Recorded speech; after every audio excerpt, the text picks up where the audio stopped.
அனைவருக்கும் வணக்கம். Welcome to lotus NEET biology Tamil YouTube channel. நம்முடைய யூடியூப் சேனலில் PGTRB education psychology GK and Tamil தகுதி தேர்வுக்காக ஆன்லைன் டெஸ்ட் பேட்ச் பார்த்துட்ருக்கோம். இந்த ஆன்லைன் டெஸ்ட் பேட்சில் நீங்கள் யாராவது ஜாயின் பண்ணணும்னு ஐடியா இருந்தால் ஒரு வாரத்துக்கு 150 rupees பே பண்ணணும். இதே பண்ணாக்கா ஃபுல் கோர்ஸ் அப்படின்னா 4500 பே பண்ணணும். நீங்கள் பே பண்ணி ஜாயின் பண்ண வேண்டிய நம்பர் 9543351410. ஸோ இந்த நம்பருக்கு ஃபோன்பே ஆர் ஜிபே பண்ணிவிட்டு அதோடைய ஸ்க்ரீன் ஷேரை என்னுடைய வாட்ஸ்அப் நம்பருக்கு, இதே தான் வாட்ஸ்அப் நம்பர், அதுக்கு ஷேர் பண்ணி கோர்ஸில் ஜாயின் பண்ணிக்கோங்க. ஸோ அது மட்டும் இல்லாமல் உங்களுக்கு தமிழ் தகுதி தேர்வுக்கு மட்டும் செப்பரேட்டாக ஆன்லைன் டெஸ்ட் பேட்ச் இருக்குது. இந்த ஆன்லைன் டெஸ்ட் பேட்சில் நீங்கள் ஜாயின் பண்ணனாலையும் பே பண்ண வேண்டிய ஃபோன்பே நம்பர், ஜிபே நம்பர் ஸ்க்ரீனில் தெரியுது. ஜாயின் பண்ணிவிட்டு பே பண்ணிவிட்டு ஜாயின் பண்ணிக்கோங்க. ஸோ அது மட்டும் இல்லாமல் நம்முடைய யூடியூப் சேனலில் பிஜிடிஆர்பி எஜுகேஷன் சைக்காலஜி அண்ட் ஜிகேக்காக தமிழ் மீடியம் டெஸ்ட் பேட்ச் செப்பரேட்டாக இருக்குது, இங்கிலீஷ் மீடியம் டெஸ்ட் பேட்ச் செப்பரேட்டாக இருக்குது. ஸோ நீங்கள் எதில் வேணாலும் ஜாயின் பண்ணிக்கலாம். இப்போ இங்கிலீஷ் மீடியமாக இருந்தால் இப்போ 4th வீக் போயிட்டுருக்கு. இதே எனக்கு தமிழ் மீடியமாக இருந்தால் இப்போது 11th வீக் போயிட்டுருக்கு. ரெண்டு மெட்டீரியலுமே அவைலபிளாக இருக்குது. ஸோ இன்றைக்கி நம்ம பார்க்குறது பண்ணாக்கா 11th வீக்குடைய கிளாஸ் 5 தான் பார்க்க போகிறோம். ஸோ இதில் பண்ணாக்கா நடைமுறை உளவியல், அப்ளைடு சைக்காலஜி, ஸோ இதை பார்க்க போகிறோம். இப்பிரிவில் தொழில் பற்றிய உளவியல், industrial psychology, psychology of advertising, so விளம்பரம் பற்றிய உளவியல், அப்புறம் எஜுகேஷ்னல் சைக்காலஜி, கல்வி உளவியல், இது எல்லாமே எதில் அடங்கியிருக்கு அப்படின்னாக்கா நடைமுறை உளவியல். இந்த அப்ளைட் சைக்காலஜியில் இண்டஸ்ட்ரியல் சைக்காலஜி தொழில் பற்றிய உளவியல், சைக்காலஜி ஆஃப் அட்வர்டைசிங் விளம்பரம் பற்றிய உளவியல், எஜுகேஷ்னல் சைக்காலஜி கல்வி பற்றிய உளவியல், இது எல்லாமே அடங்கியிருக்கு. மையஸ் போன்றோர் தொழில் உளவியலின் வளர்ச்சிக்கு உதவியுள்ளனர். தொழில் உளவியலின் வளர்ச்சிக்கு உதவியோர்கள் யார் அப்படின்னாக்கா மையஸும் ஒருத்தர். உளவியல் உண்மைகளின் விளைவாக பல வாழ்க்கை துறைகள் பெரும் பயன் பெற்றுள்ளன. உளவியல் உண்மைகளின் விளைவாக பல வாழ்க்கை துறைகள் பெரும் பயன் பெற்றுள்ளன. உதாரணமாக மருத்துவத்துறையில் உடல் மன மருத்துவ பிரிவின் வளர்ச்சியின் பயனாக உடலை சார்ந்த பல நோய்களை தீர்ப்பதில் உளவியல் முறைகள் கையாளப்படுகிறது. மருத்துவத்துறையில் உடல் மன மருத்துவ பிரிவின் வளர்ச்சியின் காரணமாக உடலை சார்ந்த பல நோய்களை தீர்ப்பதில் உளவியல் முறைகள் கையாளப்படுகிறது. இதன் விளைவாக மருத்துவ உளவியல் என்ற புது பிரிவு தோன்றியுள்ளது. இதன் விளைவாக மருத்துவ உளவியல் அப்படின்னு சொல்லக்கூடிய கிளினிக்கல் சைக்காலஜி அப்படின்ற ஒரு புது பிரிவு தோன்றியுள்ளது.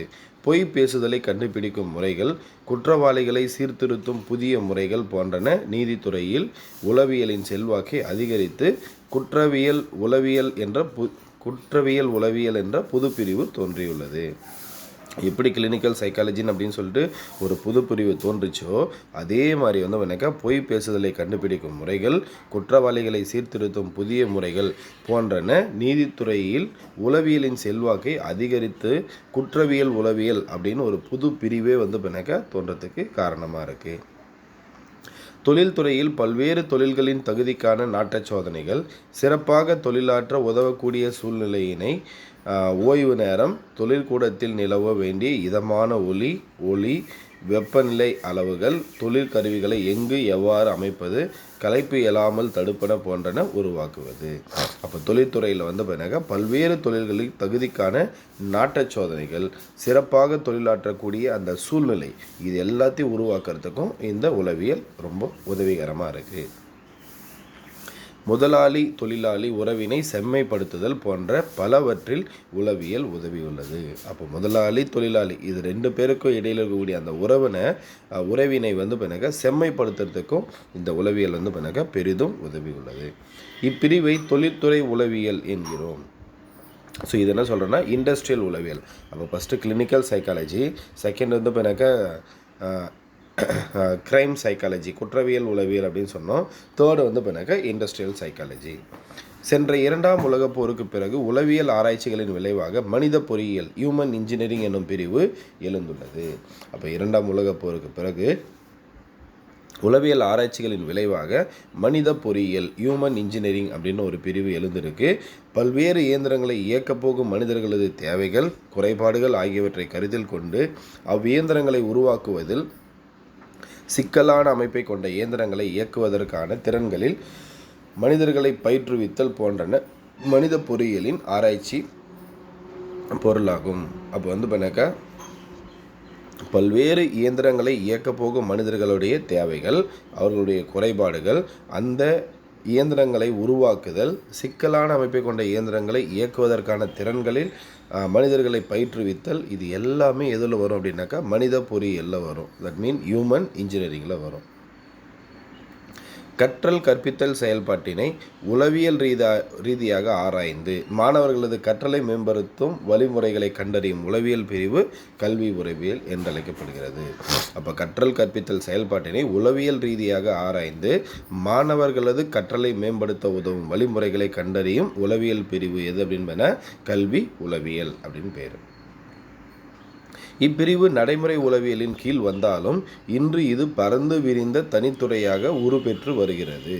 இப்பிரிவு நடைமுறை உளவியலின் கீழ் வந்தாலும் இன்று இது பரந்து விரிந்து தனித்துறையாக உருப்பெற்று வருகிறது. கல்வி உளவியலின் வரையறை. உளவியலின் ஓர் உட்பிரிவான கல்வி உளவியல் என்பது கல்வியில் மேற்கொள்ளப்படும் செயல்முறைகளிலும் பின்பற்றப்படும் வழிமுறைகளிலும் உளவியல் கோட்பாடுகளையும் விதிகளையும் புகுத்தி கற்றல் கற்பித்தலை மேம்படுத்துதலே ஆகும் என்று கோல்ஸ்னிக் என்ற ரஷ்ய அறிஞர் கூறுகிறார். அப்போ உளவியலின் ஒரு உட்பிரிவான கல்வி உளவியல் அப்படின்றது கல்வியில் மேற்கொள்ளப்படும் செயல்முறைகளிலும் பின்பற்றப்படும் வழிமுறைகளிலும் உளவியல் கோட்பாடுகளையும் விதிகளையும் புகுத்தி கற்றல் கற்பித்தலை மேம்படுத்துதல் தான் பின்னாக்க கல்வி உளவியல் அப்படின்னு யார் சொல்கிறது? கோல்ஸ்னிக் என்ற ரஷ்ய அறிஞர் கூறுகிறார். பள்ளி வகுப்பறையே கல்வி உளவியலாளர்களின் ஆய்வுக்கூடம். கற்றல் கற்பித்தல் பயிற்சியளித்தல் போன்றவற்றில் எதிர்படும் பிரச்சனைகளுக்கு தீர்வு காண முற்படுவதே கல்வி உளவியல். அப்போது பள்ளி வகுப்பறையே கல்வி உளவியலாளர்களின் ஆய்வுக்கூடம். கற்றல் கற்பித்தல் பயிற்சியளித்தல் போன்றவற்றில் எதிர்படும் பிரச்சனைகளுக்கு தீர்வு காண முற்படுவதே கல்வி உளவியல் அப்படின்னு சொல்கிறாங்க. உளவியல் என்பது மனித நடத்தையை முறையாக ஆய்வு செய்யும் அறிவியல். அப்போ உளவியல் அப்படின்றது மனித நடத்தையை முறையாக ஆய்வு செய்யும் அறிவியல். கல்வியியல் என்பது கற்பவரின் நடத்தையை முன்கூட்டியே திட்டமிட்டு இறுதியாக்கப்பட்ட இலக்குகளை அடையும் வண்ணம் மாற்றி அமைத்து செம்மைப்படுத்துதலே ஆகும். அப்போ கல்வியியல் அப்படின்றது கற்பவரின் நடத்தையை முன்கூட்டியே திட்டமிட்டு இறுதியாக்கப்பட்ட இலக்குகளை அடையும் வண்ணம் மாற்றி அமைத்து செம்மைப்படுத்துதல் தான் பிறக்க கல்வி அப்படின்னு சொல்கிறாங்க. அடுத்து கல்வி உளவியல் என்பது மாணாக்கரின் கற்றல் என்னும் நடத்தையை திட்டமிட்டபடி செம்மைப்படுத்தி அவர்களின் ஆளுமையை மேன்மையுறச் செய்தலே ஆகும். அப்போ கல்வி உளவியல் அப்படின்றது மாணாக்கருடைய கற்றல் என்னும் நடத்தையை திட்டமிட்டபடி செம்மைப்படுத்தி அவர்களின் ஆளுமையை மேன்மையுற செய்தல் தான் பின்னாக்க கல்வி உளவியல் அப்படின்னு சொல்கிறாங்க. அடுத்து கல்வி உளவியலின் தன்மை. கல்வி உளவியல் துரிதமாக வளர்ச்சியடைந்து தனித்துறையாக தன்னை நிலைப்படுத்தி கொண்டுள்ளது. கல்வி உளவியல் அப்படின்றது துரிதமாக வளர்ச்சியடைந்து தனித்துறையாக தன்னை நிலைப்படுத்தி கொண்டுள்ளது.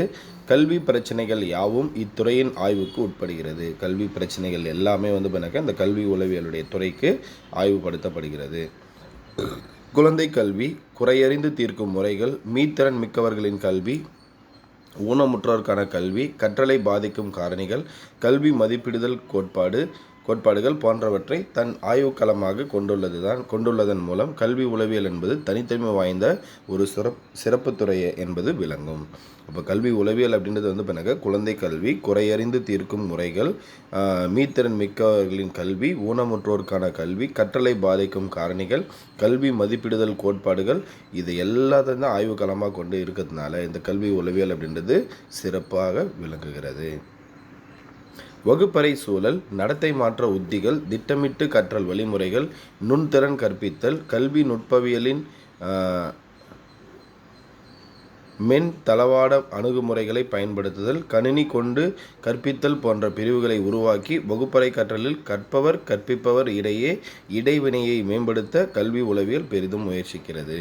அப்போது வகுப்பறை சூழலாக இருக்கட்டும், நடத்தை மாற்ற உத்திகளாக இருக்கட்டும், திட்டமிட்ட கற்றல் வழிமுறைகளாக இருக்கட்டும், நுண் திறன் கற்பித்தலாக இருக்கட்டும், கல்வி நுட்பவியலின் மென் தளவாட அணுகுமுறைகளை பயன்படுத்துதல், கணினி கொண்டு கற்பித்தல், இது எல்லாம் உருவாக்கி கற்றல் கற்பிப்பவர் இவங்க 2 பேருக்கு இடையில் பண்ணாக்க ஒரு இன்ட்ராக்ஷன் இடைவினையை ஏற்படுத்த கல்வி உளவியல் பெரிதும் முயற்சிக்கிறது.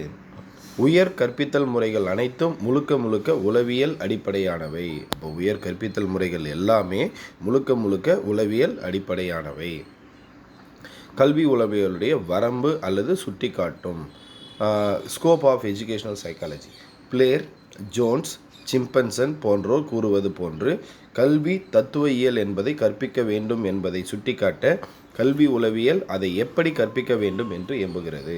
அப்போ பிளேர், ஜோன்ஸ், சிம்பன்சன் இவங்க 3 பேர் என்ன சொல்கிறாங்கன்னா, கல்வி தத்துவயியல் எதை கற்பிக்க வேண்டும் என்பதை சுட்டி காட்டுகிறது, கல்வி உளவியல் அதை எப்படி கற்பிக்க வேண்டும் என்று எம்புகிறது. அப்போ கல்வி தத்துவயியல் எதை கற்பிக்கணும்னு சொல்லுது, கல்வி உளவியல் அப்படின்றது எப்படி கற்பிக்க வேண்டும் அப்படின்னு சொல்லுது. கல்வி செயல்பாடுகளையும் பற்றியே ஈடுபாடு கொள்கிறது. கல்வி உளவியல் கற்றல் கற்பித்தலில் பின்பற்ற வேண்டிய வழிமுறைகளையும் வரம்பினில் அடங்குபவை எவை என்பது 3 உளவியல் அறிஞர்களது கருத்துக்கள் தொகுக்கப்பட்டு கீழே தரப்பட்டுள்ளன. அப்போ கோல்ஸ்னிக் கருத்துப்படி கல்வி உளவியலின் உட்கூறுகளாக எதெல்லாம் இருக்குன்னா, மாணவர்களிடையே காணப்படும் தனியால் வேறுபாடுகள், இண்டிவிஜுவல் டிஃப்ரென்சஸ் அப்படின்னு சொல்லுவோம். 2வது ஊக்கம். 3வது கற்பித்தல் முறைகள். 4வது மதிப்பீடும் முறைகளும் அவற்றின் நிறை குறைகளும்.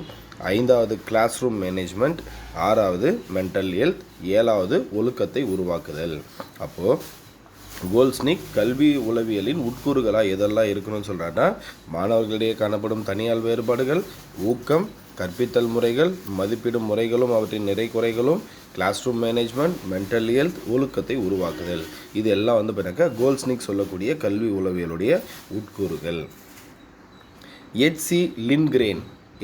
லின்கிரேன் கருத்துப்படி கல்வி உளவியலின் பாடப்பொருட்கள் கற்றல் கற்பித்தல் என்னும் செயல்பாட்டின் 5 முக்கிய கூறுகளாக உள்ளன. அப்போது எச்.சி. லின்கிரேன் அப்படின்ற ஒரு கல்வி உளவியலுடைய பாடப்பொருள், அதாவது கற்றல் கற்பித்தல் என்னும் செயல்பாட்டில் 5 முக்கிய கூறுகள் உள்ளன அப்படின்னு சொல்கிறார். ஃபர்ஸ்ட் ஒன்று லேர்னர், அதாவது கற்பவர். லேர்னர்னா கற்பவர். 2வது கற்கும் முறைகள், லேர்னிங் ப்ராசஸ். 3வது லேர்னிங் எக்ஸ்பீரியன்சஸ். 4th கற்கும் சூழ்நிலைகள், லேர்னிங் சுச்சுவேஷன் என்வாயர்மெண்ட். 5வது கற்பிப்பவர், த டீச்சர் என்பவரை மையமாக வைத்து அமைக்கப்படுகிறது. அப்போ எச்.சி. லின்கிரேன் சொல்கிறதுல 5 இருக்குது, கோல்ஸ்னிக் சொல்கிறதுல 7 இருக்குது. என்ன அப்படின்னாக்கா அந்த கல்வி உளவியலுடைய உட்கூறுகளா. அடுத்து கற்பவர். இங்கே கற்பவர் அப்படின்னா யாருன்னா, நம்ம தான். யார் ஸ்டூடெண்ட்டோ அவங்க தான் கற்பவர். டீச்சர் அப்படின்றது கற்பிப்பவர். இப்போ நாம் ஏதோ ஒரு விஷயத்தை லேர்ன் பண்ணுறோன்னா நம்ம கற்பவர். சரியா, நமக்கு யார் கற்பிக்கிறாங்களோ, யார் நமக்கு சொல்லி கொடுக்குறாங்களோ அவங்க கற்பிப்பவர், ஆசிரியர் அப்படின்னு சொல்லுவோம். கற்பவரை சுற்றியே கல்வி உளவியல் பாடப்பொருளின் பெரும்பகுதி அமைகிறது. அந்த கற்பவரை சுற்றி தான் கல்வி உளவியலின் பாடப்பொருளின் பெரும்பகுதி அமைகிறது. கற்போரின் தேவைகளையும் அவர்களின் இயல்புகளையும் கண்டறிந்து அவற்றிற்கேற்றவாறு கல்வி செயல்முறைகளை அமைத்திட உதவுவது கல்வி உளவியல். அப்போது கற்பவருக்கு என்னென்ன தேவை இருக்குது, அவர்களுடைய இயல்புகள் என்ன, அவங்களுக்கு ஏற்ற மாதிரி அந்த கல்வி செயல்முறைகளை அமைக்கிறது தான் கல்வி உளவியலுடைய முக்கியமான பகுதியாக இருக்குது. இப்பிரிவின் கீழ் மாணாக்கரின் திறமைகள், ஆற்றல்கள், வாழ்க்கை இலக்குகள், தற்கருத்து போன்றவையும் அவை எவ்வாறு ஒவ்வொருவரிடமும் வேறுபடுகின்றன என்பதும் இடம்பெறுகின்றன. அப்போது இந்த கல்வி உளவியலில் அந்த மாணவர்களுடைய திறமை, ஆற்றல்கள், வாழ்க்கை இலக்குகள், தற்கருத்து போன்றவையும் அவை எவ்வாறு ஒவ்வொருவரிடமிருந்தும் வேறுபடுகிறது என்பதும் இடம்பெறுகிறது. இப்பிரிவு மாணவரது வளர்ச்சி படிநிலைகள், அவை ஒவ்வொன்றிலும் மாணவர்களிடம் காணப்படும் வளர்ச்சி மற்றும் முன்னேற்றம், வளர்ச்சிசார் செயல்கள், ஆளுமை கூறுகளை வெளிப்படுத்திடும் மாணவரது வெளிப்படையான நடத்தைகள், ஆழ் மனதினால் இயக்கப்படும் பல்வேறு நடத்தைகள் போன்றவை உள்ளடங்குகின்றன. அப்போ இந்த பிரிவில் மாணவருடைய வளர்ச்சி படிநிலை, அவை ஒவ்வொன்றிலும் மாணவர்களிடம் காணப்படும் வளர்ச்சி மற்றும் முன்னேற்றம், வளர்ச்சிசார் செயல்கள், ஆளுமை கூறுகளை வெளிப்படுத்தும் மாணவரது வெளிப்படையான நடத்தை, ஆழ்மனதினால் இயக்கப்படும் பல்வேறு நடத்தைகள், இது எல்லாம் தான் எதில் அடங்குதுனாக்கா இந்த கல்வி உளவியலில் அடங்குது. நெக்ஸ்ட்டு கற்றல் அனுபவங்கள், அதாவது லேர்னிங் எக்ஸ்பீரியன்ஸ். மாணவரது பல்வேறு வளர்ச்சி படிநிலைகளில் ஒவ்வொன்றிற்கும் ஏற்ற கற்றல் அனுபவங்கள் எவை என்பதை தீர்மானிப்பதில் கல்வி உளவியல் உதவுகிறது. மாணவரது பல்வேறு வளர்ச்சி படிநிலைகளில் ஒவ்வொன்றிற்கும் ஏற்ற கற்றல் அனுபவங்கள் எவை என்பதை தீர்மானிப்பதில் கல்வி உளவியல் உதவுகிறது. இப்பிரிவில் மாணவர்களுக்கு அளித்திடுவதற்குரிய பொருத்தமான கற்றல் அனுபவங்களை தேர்ந்தெடுக்க உதவிடும் உளவியல் கோட்பாடுகள், கொள்கைகள் ஆகியவை இடம்பெறுகிறது. இந்த பிரிவில் மாணவர்களுக்கு அளித்திடுவதற்குரிய பொருத்தமான கற்றல் அனுபவங்களை தேர்ந்தெடுக்க உதவிடும் உளவியல் கோட்பாடுகள், கொள்கைகள் அவை எல்லாம் இடம்பெற்றிருக்கு.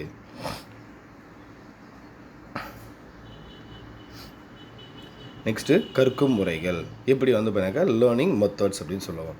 அப்போ கற்போரின் இயல்புகளை தெரிந்து கொண்டு அவற்றிற்கு ஏற்றவாறு அளித்திட வேண்டிய கற்றல் அனுபவங்களை தீர்மானித்த பின் அவ்வனுபவங்களை மாணவர்கள் எளிதில் அடைந்திடுவதற்கான வழிமுறைகளை தேர்வு செய்ய வேண்டும்.